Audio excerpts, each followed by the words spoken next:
Another week of soccer down here. Soccer's morning show. John here, you there. And there's plenty to talk about, trust me. Obviously, since it is a Reaction Monday, it's whatever's on your mind. And you've got Atlanta United to talk about with what happened in Chicago. And we've got Major League Soccer to talk about. Anything else on your mind that's going on? Morning, Coco. Glad that you are with us this morning. We've got, if Will is awake enough to join us, talk about what happened in Huntsville with Hunt City. And Sean, I figured Sean is discussing his Florida Panthers this morning in the Twitch pitch with them out to a Matthew Kachuckian-based 2-0 lead. And Tom, that's what we're here for. We'll talk about it, whatever's on your mind. Tom's not wasting any time, bringing in the first salvo. Another Monday, another embarrassment to discuss. This is getting old. So, like I said, we got plenty to talk about where Atlanta United's concerned. We've got. I know that yes, Will. There you go. Okay, so Will is in fact awake. I don't know if he's recovered, but Will is in fact awake after what happened with Rocket City and Crown Legacy and MLS Next Pro. Great scenes there at Joe Davis. Watched the tail end of that match after Atlanta United 2's match was over with Orlando City B getting the extra point in the penalty kick shootout. And just fantastic atmosphere. Although after the match, and looking at it from a television perspective, I'm hoping that for production elements going forward, I hope that there are either scissor lifts or something that can give you slash cameras, because when you look at what's going on from the ground level cameras, when folks get excited, they stand up in front of the cameras. So you need to have the cameras up a little higher. And I know that that's, first time for everything, stuff that you get to learn going forward. But the first thing for me is make sure that the cameras are unobstructed to the rest of us when you're trying to have matches there at Hunt City. So great scenes at Hunt City, and with what we saw with them, it's going to be a really cool scene there at Joe Davis. Fantastic stuff. And so there's that. Will says he's awake and he's driven about 600 miles since the match. Okay. Yes, Ricky, it is Purple Team Hate Week, and we got plenty of that to get into as well. Yeah, and that's exactly right. Didn't put the cameras up high enough, so they need to be up a little higher. Well, like I said, whether it's a scissor lift or some kind of scaffolding, that's the biggest thing that I would look at going forward. But great atmosphere in Huntsville for that match. But yeah, Purple Team Hate Week after a rivalry weekend that apparently is no longer sponsored by a beer in a green bottle that has a red star. So we've got that to look forward to all week long. Finding out how many of you are going, and you've got all of that to get into this morning. Also, after we discuss everything that is on your mind this morning, I am going to spend a substantive amount of time on what happened in La Liga and with Vinicius Jr. There's going to be a discussion with that. So that's on the table this morning. All of the silly season is going on this morning. So literally, like I said, it's Reaction Monday, whatever's on your mind, whether it's Atlanta United, the rest of Major League Soccer, in Will's case, Hunt City, all of those kinds of things. So Will is now saying he had a wedding in Macon the next day. He had to get up stupid early in the morning after for. In a situation like that, if it's me, Will, I know, after the match is over, maybe I drive like an hour. Match is over. You don't necessarily celebrate a whole lot. You leave Huntsville. You maybe drive to Birmingham, stay in a hotel instead of having to get up way the hell early and having to drive from Huntsville to Macon. Now, by the way, did see your pictures on social media. Very, very cool. Yeah, Ricky, we'll get into Javier Tebas as well as a part of that discussion. But And Jarrett traditionally now joins us in hour number 2, and there's one thing I want to talk to him about for his opening kickoff. But my opening kickoff is more of a question of the day. And there's your QR code.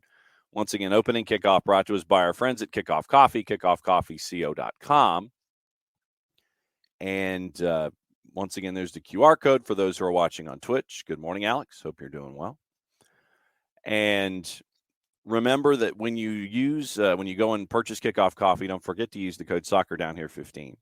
And thanks to everyone who has so far, they take 10% reinvested into the youth game, Kickoff Coffee, doing some really cool stuff with Kickoff Coffee and kickoffcoffeeco.com. Okay, so Jarrett's going to join us for hour number 1 today. So we'll bring Jarrett in for opening kickoff.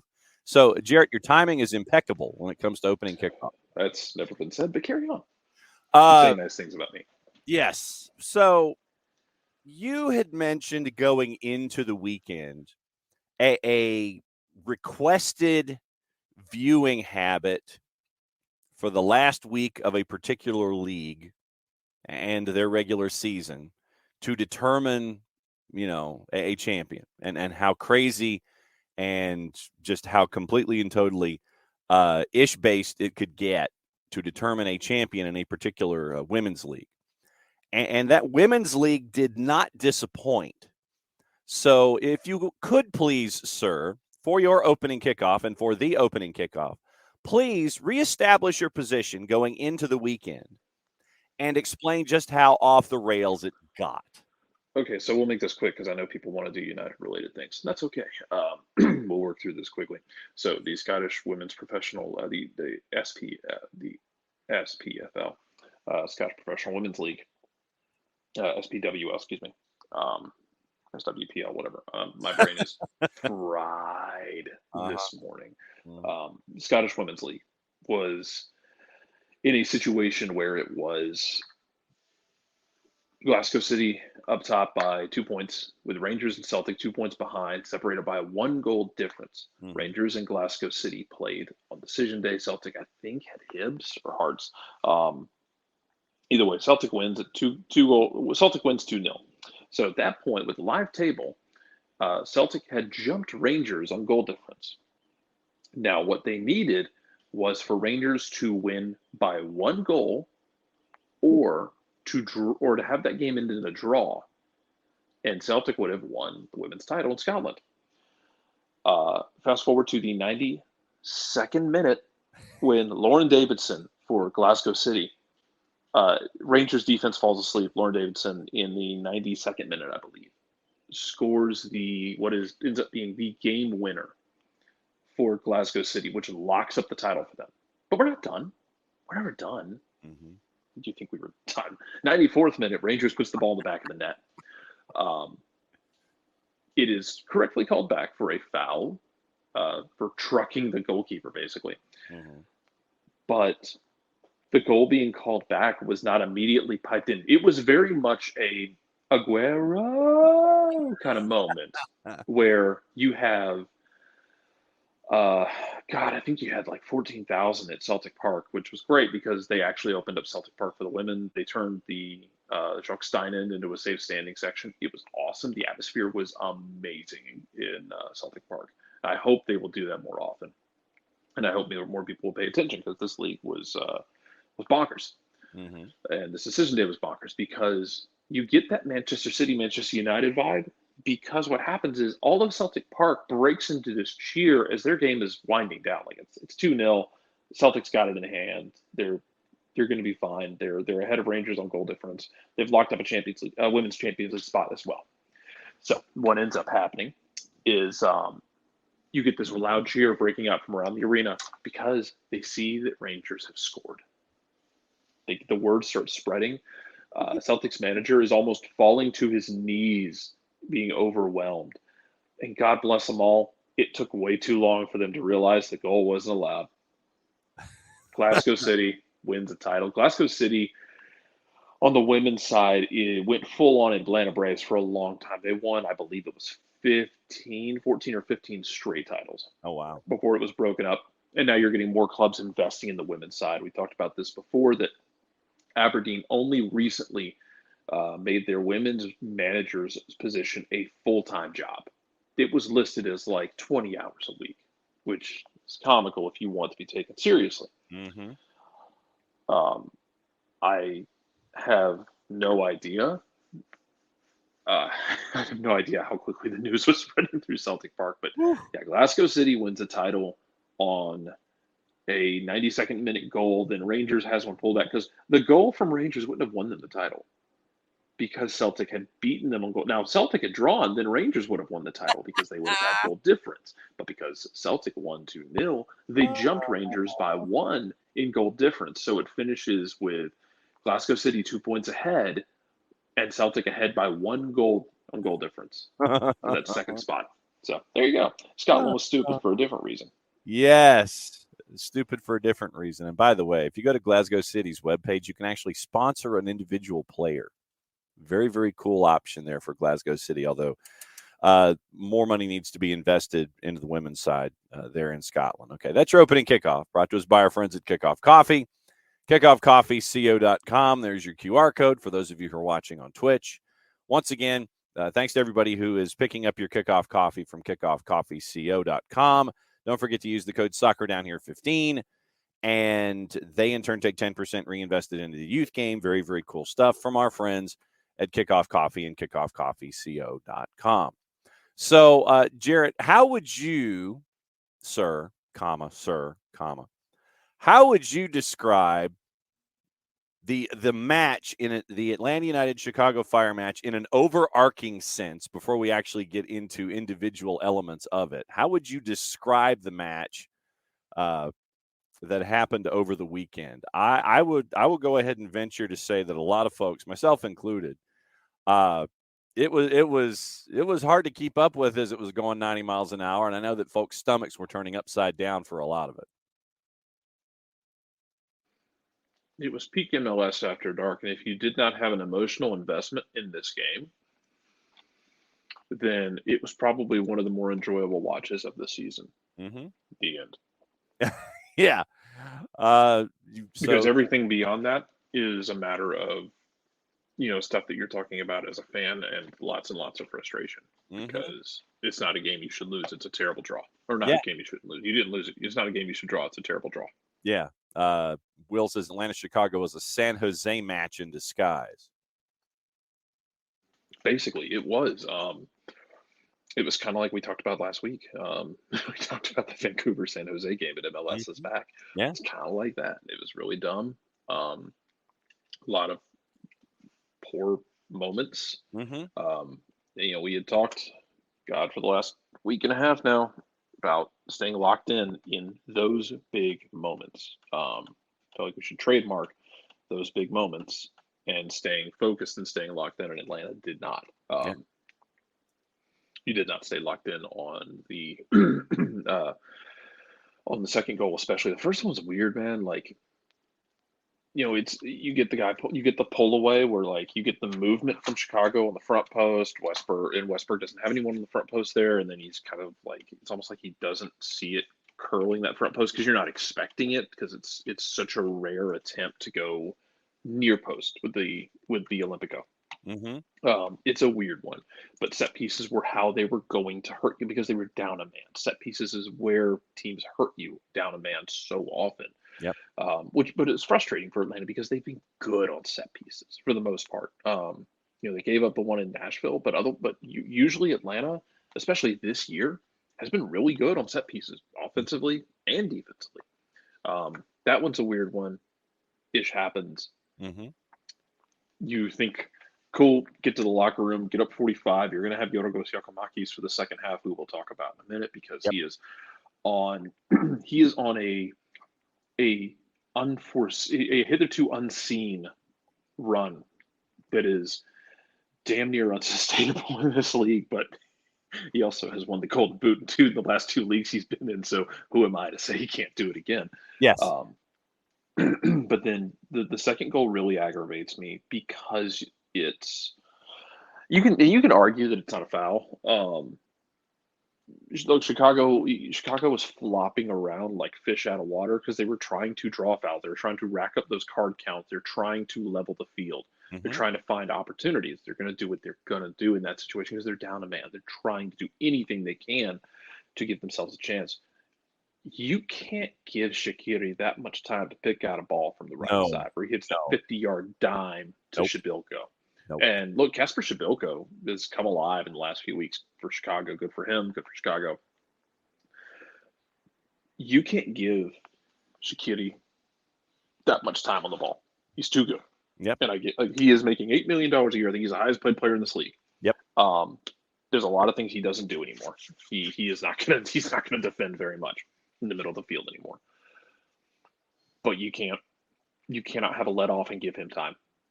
You have to and I thought Jason talked about it during the broadcast. If you listen to halftime, I liked what he talked about it, where it's like, you're gonna. I thought you had to weather that storm to 45, get to halftime. In the second half, they're gonna push, but you have to push back. You Yeah. have to push back. You have to, and they're gonna try and empty the tank to get up on you, and then they can just sit back in a 10-man box. Well, you weren't intense enough in that moment. You let off. You gave Shaqiri that ball, and it's a great finish in the middle of the box. But you can't give him that much time. And that was really frustrating because you're up a man. You should be burying them. And your response to that was great. And I'll credit a lot of that response to Yorgos being on the field because I think he is, at this point, we talk about leaders. There's different kinds of leaders. Yorgos is that guy. He is the very vocal, I'm going to drag you across this barbed wire through hell or high water. If I have to, you can walk or I will drag you sort of leader that this team has right now. He is that dude, quoting Marcelo. I think Brad is that guy when he's on the field as well to keep everybody in the right mindset. Yorgos is that guy when he's on the field right now without Brad. And it's a credit to him for taking that mantle because he's only been here for a couple of months. And he has not shied away from it. I'm sure some guys would shy away from taking on that sort of leadership role with a club. He has not done that. Especially being here so quickly. Does a great job. You get goals from him. The second one, his second goal, the team's third goal, is the kind we've been waiting on, where like he's been timing those runs just like a quarter second off, where he's just barely been offside in the earlier games. Now I think he's really building that chemistry with Almada and with the rest of the midfield and the attacking players, and then you get it perfectly timed. It was weird because I know Doug mentioned it's like he looked way offside, and in live action he really did. It was one of those that when you watched it if you watch that clip back in live, I thought he looked way offside too. When you slow it down, it's flawless. His arm is off. His arm can't impact the play. Whatever, rest of his body's on, and you get it, and then you should be defending. And you can't give up that third goal. You can't. I don't care. You can. There's not really an excuse for it because you're up 3-2. It's 10v10 because, and we can talk about the card in a minute. The shotgunning of cards by Luis. But you can't give up that goal. You absolutely can't. You have too much talent on the field to give up that goal. And I think what really angers me more than anything about it, and what really angered me in the moment, was it's not a matter of fight with this team to me. They've shown you they have fight. Go look at the Red Bulls game in Mercedes-Benz. They've shown you they have it within them to grind it out, to find that result on a tough night where it's going to be physical and things might not be going your way. I know you're tired. Just get to the whistle. They've shown you they can do it before. And they haven't in the last few. Between Toronto was a little bit different, I think, but not entirely different. And this was just it's a draw you can't have. As for the overarching picture, you know what, they're playing like a team that's trying to win games 4-3, and if you said that's what you wanted, well, that's what you're getting. They lead the league in goals, and they're damn near leading the league in goals given up. And it's the Big 12. Yeah, man, it really is. This is Dread Pirate Leach, God rest his soul. This is Mike Leach in MLS form. Atlanta's going to go for it. They're going to leave themselves exposed because they're going to get bodies forward. But they're having those moments late in games where you need to be able, and I get it, you're not going to change your identity. There's two different things. Like, you didn't change your identity for Red Bulls. It's not the same thing when you're talking the identity in the end of the game. But you've got to find a way to ratchet down. God bless Machoke Chol. I thought he brought a lot to you offensively in that game. At the end, man, when Ronald Hernandez has to step out on the cross on the third goal, that he shouldn't have. If he's supposed to be playing more as a third center back because Chicago's throwing things forward, like Machoke's kind of standing out there in the middle of nowhere. He's got to find a body. He's got to find the ball, or he has to find a body to be on. Yeah. You didn't handle the scramble well. And you needed all 10 guys to be locked down mentally and to be pushing hard to get it across the line, and you didn't. Yeah, it is insanely frustrating. So yeah, where do you want to go with it? Because there's a lot of things to pick apart within it. Well, I mean, a lot of folks have been discussing the second yellow specifically on Luis, and I didn't like it. No, I didn't like it, but also when you go back and look at it in slow motion, I don't know. I actually don't know if he touched it. Yeah. But you cannot. The referee was alternating between everyone gets a yellow and no blood, no foul. At different points of the night. And when Bart comes on Wednesday, we will discuss inequality, or just the whiplash effect when it comes to how you administer a match, and in this specific case. So hopefully Bart will have recovered from whatever he has been sick with, so we can discuss whiplash with officials on Wednesday. And to Jason's point, so like, this is one where, so I'm assuming that Hernandez was tucked in because Chicago's throwing things forward. They're throwing two strikers up top. You've got a third man in to try and have the extra defender. I'm assuming he's tucked in there, and you're asking guys to defend. For me, it's not Pineda straight to jail in this. To me, it's serve players straight to jail, because you can scream from the sidelines to get blue in the face. Mm-hmm. You can't do it for them. The players have to go out there and execute those moments. And there was entirely too much space for the second goal in a row that Chicago would end up scoring between Shaqiri, the ball, and an Atlanta United defender. You cannot. And I was talking. I cannot imagine the answer to the solution, and the things being said were not defend like you might die if you give up a goal. Mm-hmm.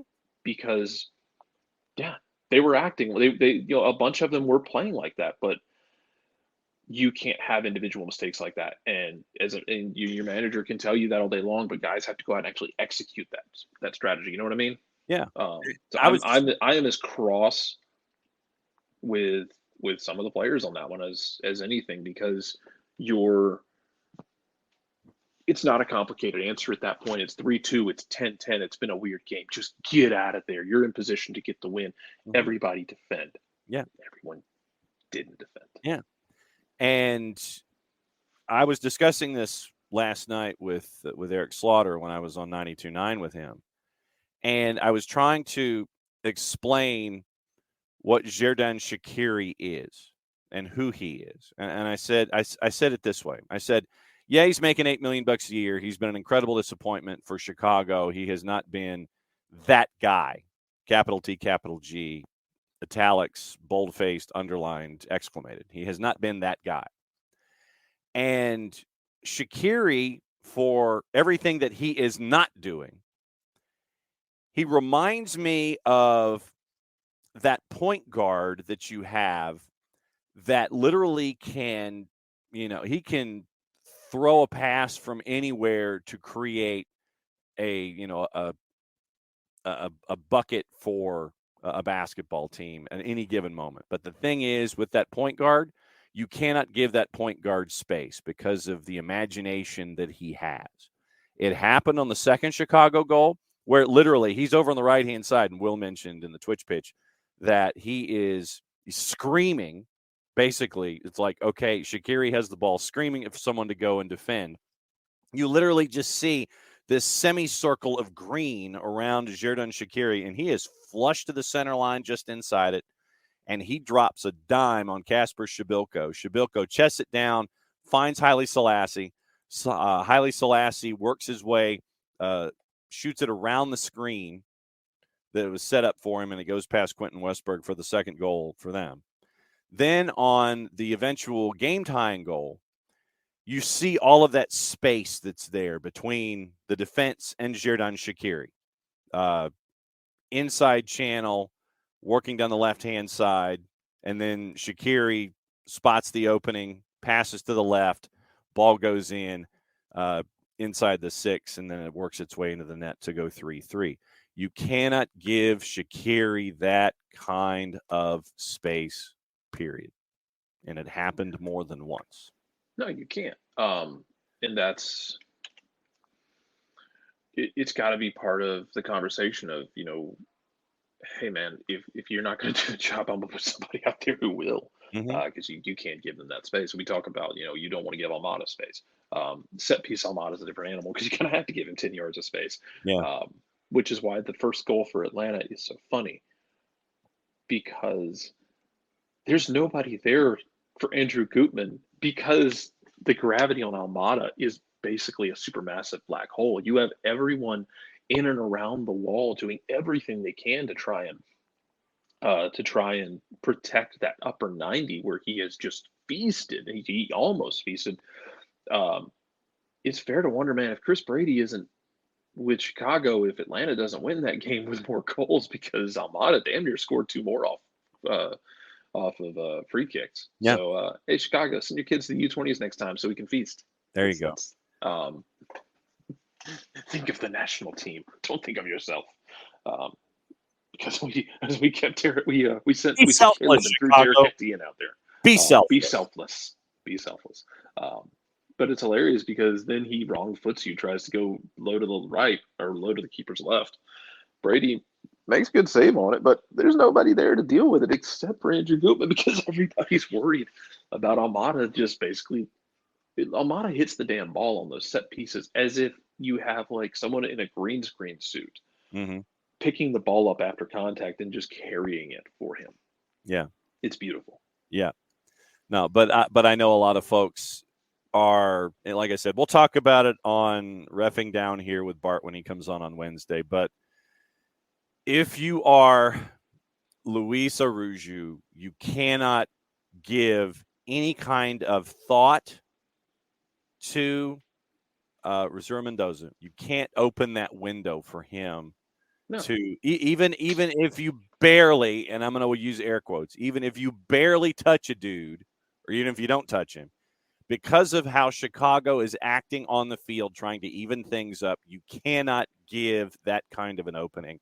And you just committed a yellow card foul. You're fresh in the referee's mind. Yeah. You lose the duel, trademarked. Yes. You lose the duel. And even if you don't actually grab him, and I don't know whether or not he did, you reached out at him twice. You probably made contact with him twice. Yeah. They know that you're fresh on a yellow. Everyone knows you're fresh on a yellow. They have a chance to even it to 10. Yeah, he's going to go down. It's a super soft yellow, but you don't give them that opportunity. And you're not going to take him off because he is an older player, older being like 26, 27 years old, but he is one of your core pieces for now in your attack. And you expect him to be able to handle that situation better instead of missing and then reaching out and pulling the guy back. You can't do that. It's a soft yellow, but that's not the point. The point is you don't put yourself or your team in that situation. And you have to be smarter. He's going to get a fine to come with it, by the way, because he didn't leave the field immediately. He stood there and argued for a while. Yeah, and that so didn't help it either. No, he's going to get another fine to come with it. Whatever. You did the wrong thing at the wrong time. That's not why you drew. You drew because you didn't finish the drill at the end of the game on a Correct. team that is kind of slowing down their new manager bounce that you should have beaten in their house, in a house of horrors for you, where you have gotten absolutely hammered repeatedly when you go on the road to Chicago. Either Yep. building, Yeah. Soldier Field or Bridgestone. It's been hell for Atlanta United. It's a great chance to build some momentum, and you didn't do the job. Yeah. I don't know what else. Like the, I don't know what else you can say about it, man. You had it there and you didn't do it. Yeah. Louise absolutely let you down there in that moment too. And I get that it's a soft yellow, but you can't reach out and Yeah. grab him. You can't reach out and try and grab him, even if you whiff on it. Mm-hmm. You can't do it. You can't do that. No. And Chicago is going to try and bait you. They did. They tried to bait you over and over again, trying to get calls. There were some very cynical moments that Chicago had to try Well, I to mean, either even things up or go 10v9. Yeah. and they're going to try and slow the game down too, if nothing else. Like, yeah, they're going to, because it's 11v10. The Yeah. game's already physical. They had their own potentially dumb moment just to go down to 11v10 to lose it, man. And Atlanta's going to play physical, and Chicago, at the very least, they're going to slow those moments down and slow the pace of the game down and slow the rhythm of the game down to try and keep Atlanta from doing anything. They're also going to try and drag things out to see if they can't talk you into a card, to rack up cards, because then you should theoretically change the way you're playing if you're on a yellow card. We've seen Abado do that in the past, where he is generally more reserved with the ferocity of his tackles, for lack of a better word. Yeah. He'll still play physical, but he's not going to go in as aggressively when he's on a card. Uh, yeah, man, like Luis's is just frustrating because you're beat in that moment. You're fat. Look, man, Luis is faster than most people on the field. Dude, just be fast. You Yes. don't have to reach out and grab him. You don't have to try to reach out and grab him and give him that opportunity to go down and give it the opportunity for the ref to give you that second yellow and to even things up and get rid of the advantage. Because then Uh, you make it even more difficult to hold on at the end, which they still should have held on. That's not why. Again, that's not why they drew. It wasn't anything. It wasn't just that. Certainly wasn't the officials. It no. was you had a letdown. You had multiple letdowns in Mm-hmm. a very weird game. Again, it's the kind of game I think if you're a neutral, this game was an absolute joy to watch because it was drunk off its ass. Mm-hmm. But man, this summer window is going to be interesting because Yeah. Luis is gone now. Yeah. Which good for him. Go home, be be a family man. Yeah. Go full Absolutely. Street Fighter with it. Yeah. But Amato's probably gone. And in a perfect world, if everything clicks right, you'd love to have him here on, like, you'd love to sell him and have him on loan to the end of the season before he returns to his next club.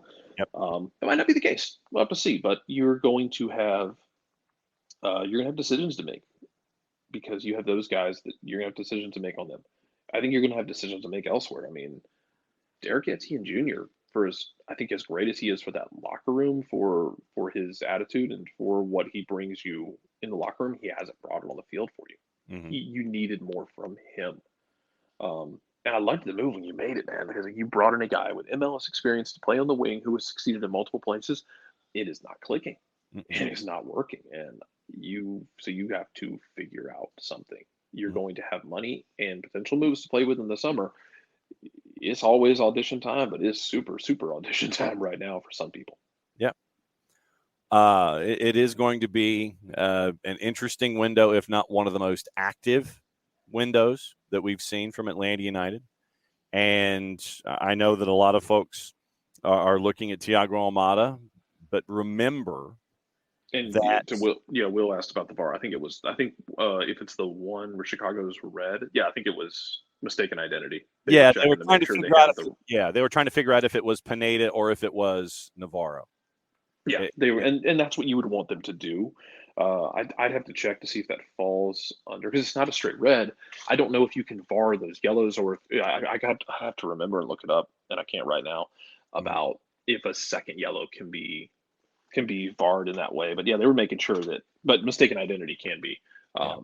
So I mean, once you've given the card, you've given the card. You just want to make sure you give the card to the right person. And credit to Miguel Berry, by the way, Yep. who look, Miguel Berry's another one that like hasn't been good. You need to look at another striker option because it hasn't been good enough. You've got to you got to see about improving that. But credit to him in that moment for getting that turnover and seeing the space and not hesitating and driving into that space. And you forced them into a mistake. You get situations like that. There are moments where you are going to force a team to make a play, and when you force them to make a play, sometimes they do. Sometimes they get it wrong. That might result in a penalty, might result in a foul, might result in sending off. But you have to force that. You have to make a play and force them to make a play in turn. And sometimes that works for you. Sometimes they make the play. That's okay. The discussion about Thiago Almada, and this is another element to this. Coco says, highly doubt a European team would offer the kind of money Atlanta wants in the winter, though. So summer is the most likely window for me. The hope is always that he can be loaned back. And I think that Coco, great. I'm not counting on it, but it'd be great. Yeah, I think the longer that any kind of a negotiation takes in the month of July and you get closer to the beginning of August, that would probably be more of a possibility than just an outright transfer. Because if you think about it, you're looking at a team in Europe that is trying to prepare for European football. They're already in training camp and they're getting ready for play, where you don't have this individual that you're looking for in Thiago Almada. And so I would imagine and I would anticipate that the longer a negotiation takes, the more likely it would be that he is loaned back because of missing all the training camp, all those kinds of things, and not being able to integrate properly into a team from day one, match one, in whatever league we're talking about. Specifically, we could just go ahead and say Serie A because that's where the words that we have been discussing have been. So I think the longer a negotiation takes, the more likely he is loaned back. And you're looking at maybe a couple of million less if you were to take if he's to be loaned back as opposed to being outright, sent over and not returned. So I think that whatever fee you're staring at, 35 to 40 is what we've been hearing. I think that the closer you're getting to the top end of that means an immediate release and and a transfer, as opposed to being loaned back where you could knock off a couple of $1 million off the loaners. I mean, maybe. Again, I'm not counting on it. It would be awesome if you got him back on loan. I don't want to talk about it like we're expecting it to happen, though. Right. True. So, yeah, I don't want us to discuss it like it's something that we expect to happen. It's right. great if it does. Yeah. I don't necessarily expect it to happen, and if it does, you're not getting as much money for it, because if I'm paying, let's say, because I think it was Garcia Groba mentioned, 40 million was what Atlanta was looking for. Right. If I'm shelling 40 million for a guy, I want him in training camp the day before. I want him to get a flux capacitor, and I want him in training camp the day before. Correct. I'm not shelling 40 million for a guy with the idea of, I can go finish this season there. We don't need him for the early season, possibly European games, because the teams that would be getting him are teams that you assume will be involved in European games. Mm-hmm. In some sort of Champions League, Europa League, sicko Europa Conference League, the degenerates among us. Yeah. So, yeah, it's, I'm not counting on it, just because when you're asking for that much, it's, unless it's like an oil baron chic kind of team, where 40 million means nothing to them. If I'm spending that much on a guy, if I'm Napoli and I'm spending that much on a guy, I want him here immediately. Even if he's not playing every game, I want him here immediately, and that's just me personally. Right. So that's what you're staring at. So, you're shelling out a bunch of dollars. You went in there much like you went in there the week before. So that's what we're staring at. So there's a lot of that. What else sticks out in your mind from the match other than Shaqiri, defense, closing things down, Luis Arujo, all of Yorgos Giacomakis. that dude. Let's talk about that. Because Yorgos is He's the man. He's second in the Golden Boot. He has 8 goals. He's done it in less than 600 minutes. Everyone else who has 8 goals is over 1,000 minutes. He'll slow down at some point, and that's fine because he's been everything you needed him to be. The movement, the work, he is. It is frankly startling at this point how different that team looks with Miguel Berry up top and Yorgos Giacomakis. And I get like, I understood why you took a flyer on Berry because you're not paying him a lot of money. Right. The question being, hey, well, he put up numbers in Columbus. He didn't put up numbers in DC, but Jesus, that DC team last year was a health hazard. They were not good. No, they were awful. And so if you wanted to see like, hey man, maybe that was more DC than him, but Miguel Berry has not been that guy this year. And I think if you were going to go at this, that's something you got to work on in the summer window. It needs to be hey, we need to find another backup strike option because Miguel Berry he's not been giving you enough. Like, and you can have a striker who's not necessarily scoring goals, but he's making people around him better. He's being unselfish and using his gravity to unlock things for others, but it hasn't consistently happened. Jackson Conway's in Phoenix. I don't think Jackson's playing very much in Phoenix right now. No, last time I checked, he's not. I'll double check those minutes. Keep going. So you need to find another strike option. And like I said, I understand the idea that that guy put up numbers in Columbus as a depth striker, and it didn't work in DC, but DC was kind of a mess. He's playing for Hernan Losada for part of it, and Losada's Montreal's kind of crashing back down a little bit, but good on, they won like 4 or 5 straight. They were doing really well for a while. Yeah. But DC's Losada's DC teams are a mess. So I understood that idea, but half a year into it and it hasn't worked right. That's something you've got to look at this summer. If for no other reason, and to Tom's point, and Tom, it was good to see you the other night. That was cool. At Reaper. Yes. I don't think you'll ever pull the plug just because all you want to do is get in the playoffs, man. Like, it's a playoff setup. You might get in the playoffs and get waxed in game 1. You also might get in the playoffs and do some really weird stuff and have some really weird stuff go your way and make a run. You just got to get into the playoffs. And in a league where damn near everybody can get into the playoffs, I cannot endorse just packing it in for a year. Because you're going to have, it's the summer window. You're going to have 2 DP spots open.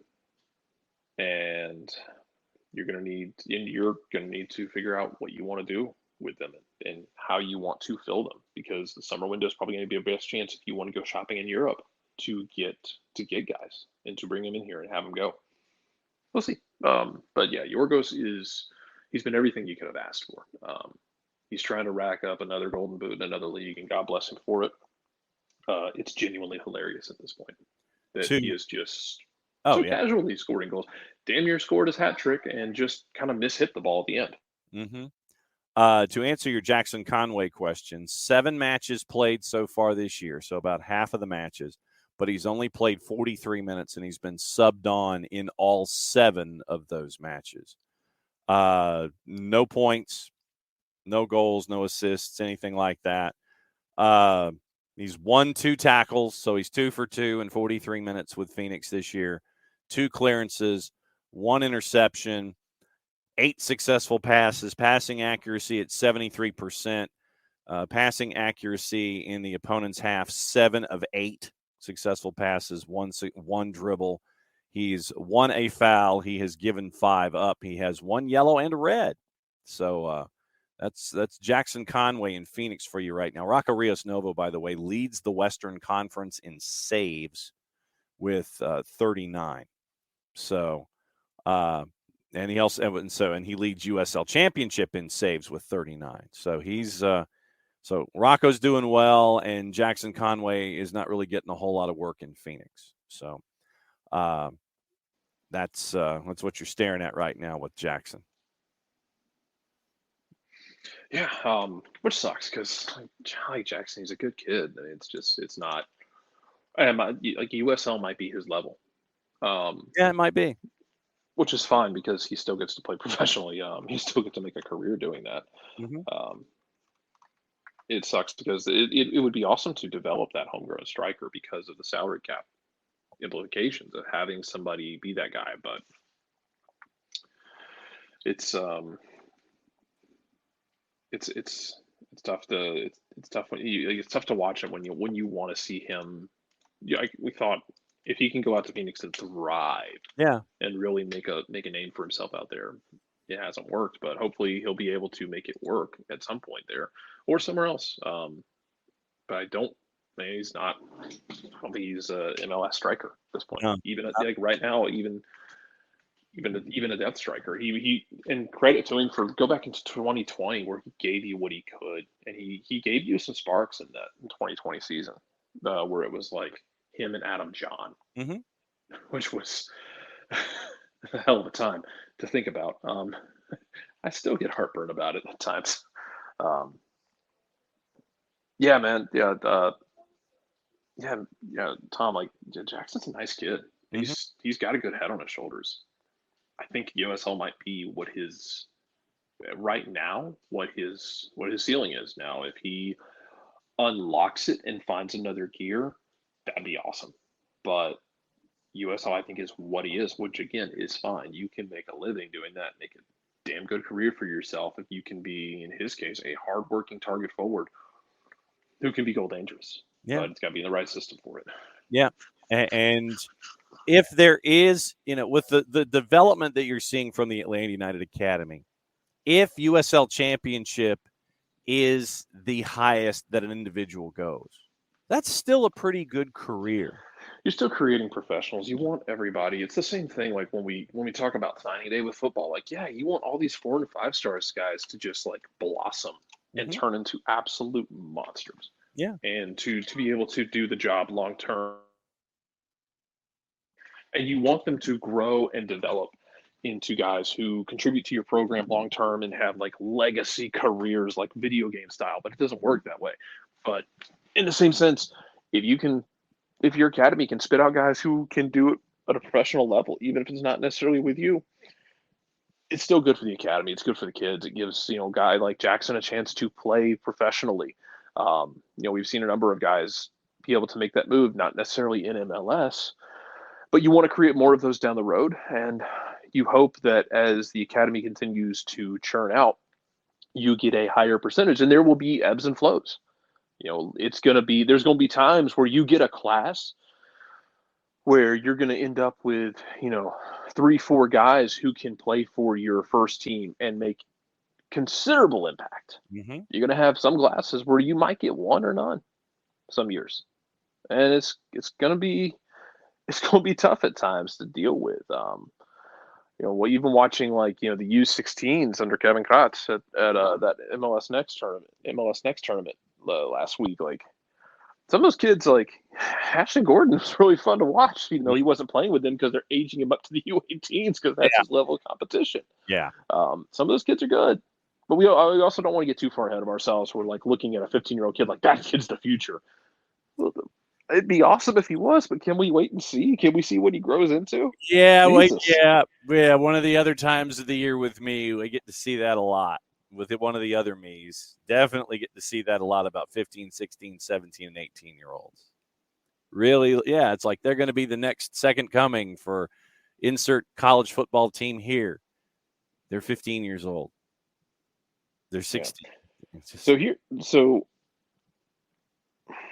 So here's something like to Niall brings up with Sosa, like how do you balance that with with Sosa going forward with where he's had trouble staying healthy. When he got here, man, like you remember when he got here in 21, it felt like, oh, Oh, they just got themselves like Mm-hmm. they just got themselves a six who they're going to sell to Europe in a couple of years for a lot of money, and just he Yeah. hasn't been able to stay healthy. Yeah. And Franco Ibarra has been taking those minutes from you. Granted, you are going to need Sosa in this upcoming week. Because No question. surprise, Franco Ibarra is suspended for Orlando because 5 yellow cards. Yep. Which fine. I feel like your six is where you're most expecting that. But yeah, man, we'll see what they do with it because um, you gonna have questions about filling that about how you fill that spot and who's going to be kind of your backup six. Is it a Noah Cobb who you take with you and say, hey man, I need you to be ready to go because if I need someone else to play either as a center back or in front of the back line, I might be turning to you, which would be interesting because one of the criticisms of Atlanta's defensive midfield has been coverage and speed, which Noah has in spades, man. Mm-hmm. Noah Noah Cobb is real high on that list of much faster than you think he is when you Yes. look at him. Absolutely true. Tom, before you go, I know that you said that you have to dip into a meeting, but what we will do in racing the clock here against Tom going into his meeting.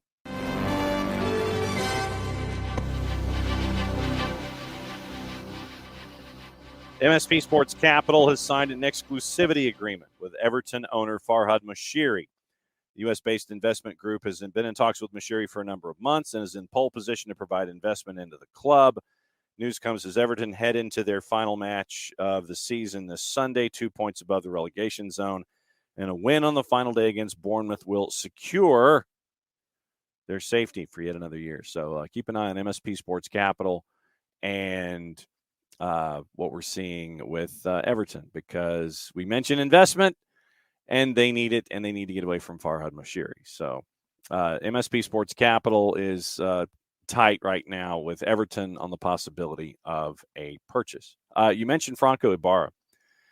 And thanks to our friends at FB Ref, and this is where I like to keep up with statistics and things. Franco Ibarra, top 1% in Major League Soccer in both tackles and blocks.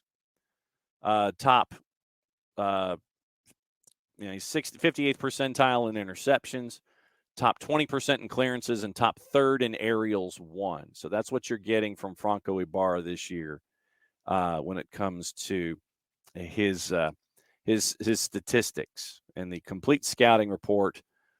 Drifting into those numbers, we always like to look at the sandpaper. Passing numbers are in the 60 percentile when it comes to completions and distance and things like that. Short passes, he completes about half. Interesting, the longer the pass, the higher the completion rate. Completes about 2 out of every 3 in medium range. Pass completion, long range passing at 71%. Pass types and goals, shot creation. Defense is where really it is. Tackles 1, tackles defensive third, tackles middle third, tackles attacking third. The first 4 categories, top 1 or 2% in the league. Top 14%, 86th percentile in tackles in the attacking third. Dribblers tackled, top 1%. Dribblers challenged, dribbles challenged, top 1%. Percent of all dribblers tackled, 5 out of every 6. So he's 83rd percentile. Top 1% in blocks, top 1% in passes blocked, top 1% in tackles plus interception numbers, top 20% in clearances. Possession, top third in touches, top 20% in touches in the penalty area, top 20% defensive third, top 20% in middle third, top third in live ball touches. Fouls drawn by Franco Ibarra, top 2% in Major League Soccer this year. Tackles won, top 2%. Aerials won, top third. So that's what you're getting from Franco Ibarra this year, courtesy of our friends at FB Ref. That's some serious stuff defensively. Yeah, he's been very good. I'd say he's been underrated by a lot of people for what he's been giving you because, like, Franco Ibarra, to his credit, Franco Ibarra knows what he is.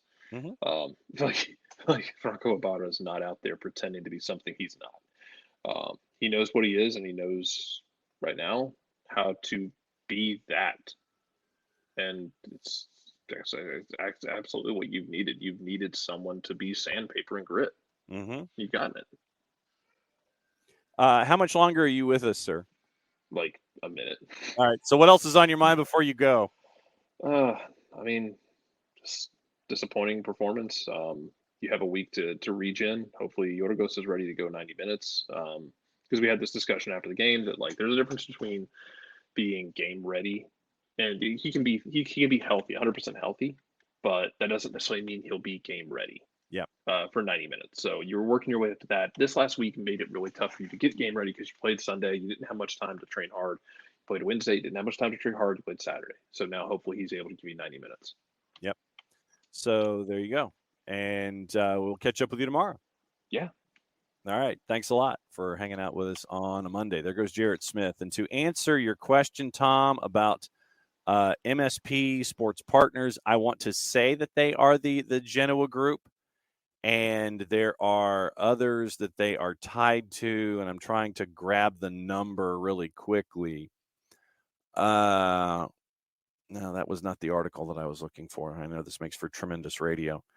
Let's see. MSP Sports Capital. All right, so we need portfolio. All right, so portfolio is Estoril, Dalcorson, Beveren, Augsburg, Brøndby. And yeah, I think that they're tied to Genoa. I don't think that their website is up to date. So no, that was where that was. Jean Najafi, we mentioned him yesterday. We went on the back page yesterday and kind of went into this idea about 777. Where is it? All I'm getting is like links and things here. Like, spot me a minute, Tom. I know you're heading into a meeting. I'll try to make this quick. Brøndby, Alarson, Estoril Praia in Portugal. Let's see. 777 believe to do this. I'm looking at pictures. I'm looking at pop-up windows. Yeah. Brøndby, Alarson, Estoril. That's what we're staring at, but I do think they've got a piece of Genoa as well. So they if I remember correctly, that was part of the answer. So yes, I think that they got pieces. So yeah, they got pieces, Tom. So they're all over the place when it comes to their multi-team model. So now that we're in hour number 2, it is time to cut a promo and go through whatever else is on your mind this morning. And so now that I finally have taken everything out of loop and finally found the right piece of music, here we go. Rotor-free, clean, fresh air, one place you know it's a Lemonized service. Proud sponsors of everything you QR code over you watch live. Lemonized service deodorizes enclosed spaces like houses, apartments, and condos. They've created a customized solution that eliminizes all organic odors, including those like pet, cigarettes, and food. Realtors and property managers use the Lemonized service to eliminate bad odors to help them sell or rent their homes that much faster. It's a turnkey process, makes it easy to work with realtors and property managers. Kind of the environment, offering a green way to get rid of odors without any kind of toxic residue whatsoever, different than Febreze or other masking agents. Because when you grab that masking agent that is either under the sink or above you in the cupboard, you spray it in the air. There's a reason they call it a masking agent, because all it does is mask the odor. It doesn't attack the problem like our friends at Lemonize do with their proven scientific formula. Pricing very, very easy, one of two ways, either by the cubic foot or parts per million, and come up with a price that's affordable for you. Offering results in 24 hours or less. If you have any questions, frequently asked or otherwise, one place you need to go, it's their website. And this is where I grab my pen, because this is part of the homework assignment. After the .com, we go Lemonize.com, go /Atlanta, so they know what part of the world that you are addressing them from, so they can help you with your issues. Full homework assignment, ELIMINIZE.com /Atlanta, Lemonize.com /Atlanta. A Lemonize service, proud sponsors of everything SDH. For odor-free, clean, fresh air, one place you need to go, and it's a Lemonize. I know that we were talking about Santi Sosa, and I think that when Santi Sosa is 100% healthy, if you look at the Toronto match up north of the border from a couple weeks ago, That's the Santi Sosa, and he had that string of matches when he was healthy. That's the Santi Sosa that you're looking for. So that's what you're staring at when it comes to a healthy Santi Sosa. Going over what you guys were discussing this morning, I'm going to try and see if there's anything that that we missed when it comes to player discussions, what happened in hour number 1, and looking at everything with Atlanta and a frustrating night in Chicago. And we talked about Luis. Like I said, coming up here in hour number 2, we're going to go completely through the Vinicius Jr. situation, all of the comments that have come forward, and literally we will go through it because it is another round of stupidity down here. And frankly, if I'm a player and I see all of this stuff, and we may just be gravitating into the discussion about Vinicius Jr. and circling back to Atlanta United. If I'm a player that is incredible and incredibly gifted and love what I do, why at this point would I go to La Liga if they're acting like this? Why would I know we sit there and we can look at the teams that are there. We can look at Barca. We can look at Real Madrid. It's a fantastic drawing card. And the fact that they might be interested in me as a talent is incredibly humbling and overwhelming. But because of what we continue to see out of not just fans,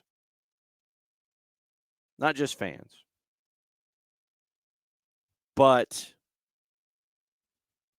the president of the league, when you see this kind of stuff, why would I want to go? Why would I want to go? Seriously. Coco might be on the right page. Disband and ban all of Valencia's supporters groups. Find the club to the point they have to pass the expense on to the fans buying tickets. No supporter section for 2 years, at least. Those are Coco's ideas. Coco, you're not far off. Michael Valverde, back in hour number 1. We need an emergency check-in with Bart on the rules around using a stray ball to break up an attack by kicking it into the active ball while in the box late in a 1-goal match. Well, racism's on display. Yeah. And we can talk about the I got it, you take it from the I got it, you take it from what we're seeing with what's going on in the Bundesliga. It's like, nope, I don't want it. You can have it. I don't want it. You can have it. Nope. Don't want it. Nope. Don't want it. So there's plenty of that to get into this week.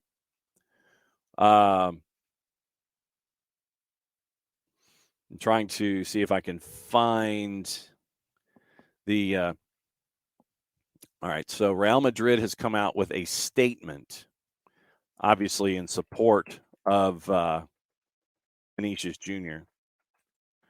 And the other element in this is after the match, you had this really cool thing where Carlo Ancelotti, you have your press conferences after the match.